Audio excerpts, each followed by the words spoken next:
So we've discussed, I mean, these are just amazing, the Ukraine issue and the Nazi Olympics issue and the invasion of Poland issue. Give us some more examples.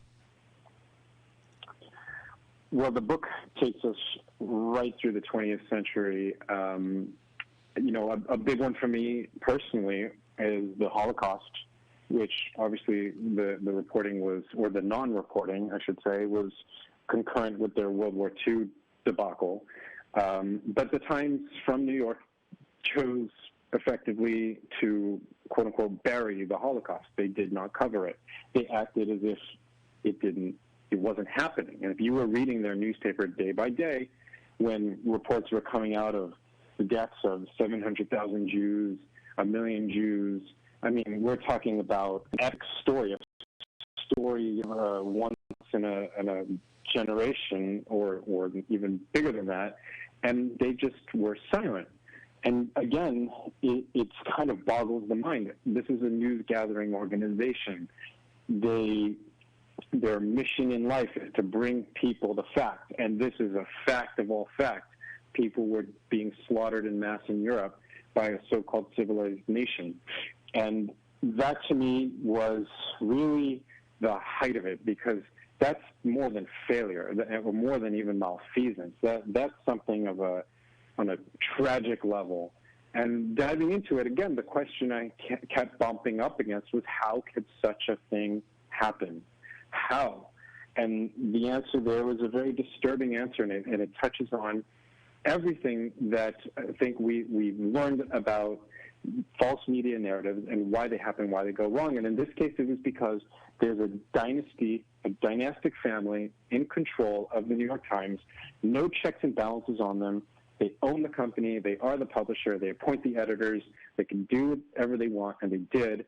And in this case, they were afraid of being seen as a Jewish newspaper. That was part of it. They were afraid it would hurt their newspaper, hurt their business. And on the other hand, they had some very esoteric theories about what it meant to be a Jewish person or Jew and what it didn't mean. And for them, it didn't mean that you were part of a nation. It just meant you worshipped in a particular way. So the fact that, quote unquote, Jewish people were being slaughtered in Europe didn't mean anything to them. It was just other people, part of the war, wasn't anything particular. But we know for a fact that the Holocaust was a war within the war.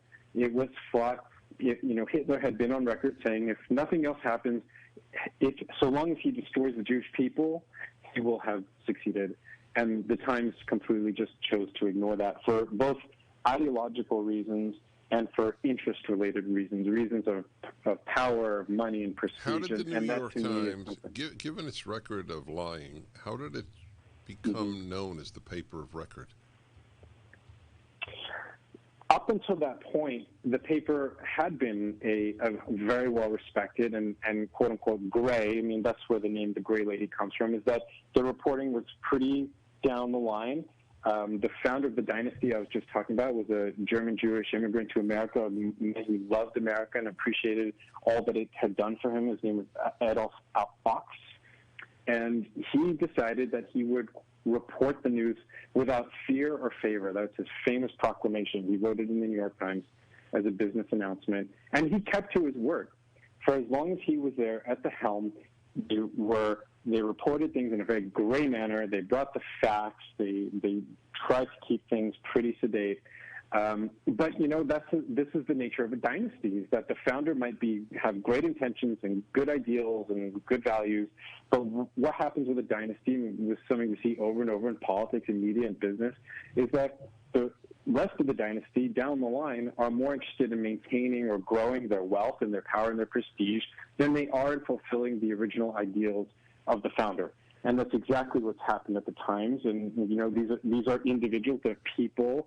They are not imbued with special powers, but they've been given this huge amount of power. I mean, we lose sight of it. We think of this as just a newspaper, but it's not. It is an institution, a business, and a company that controls how we perceive the world. It controls how we understand what's going on around us. And that is a lot of power for a very small number of people. So President Trump's claim fake media, well predates his presidency. Yes, yes, it does. And that term, fake media and fake news, that became a political football in and of itself, and it sort of distorted the deeper issue. Was that the real issue here is that there are false media narratives. They happen, and they don't just happen. They don't just fall out of the sky.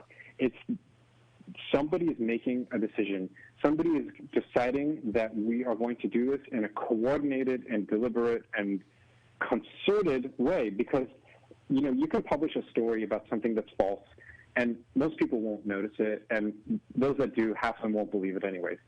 In order to build what I've called a false media narrative, you need a lot of energy, a lot of people, a lot of resources pounding away at this same message. You really are trying to do this, and this is where we have to be very careful, because this is something that's precious in a democracy, which is trust in information, trust in our media. Well, democracy dies in darkness.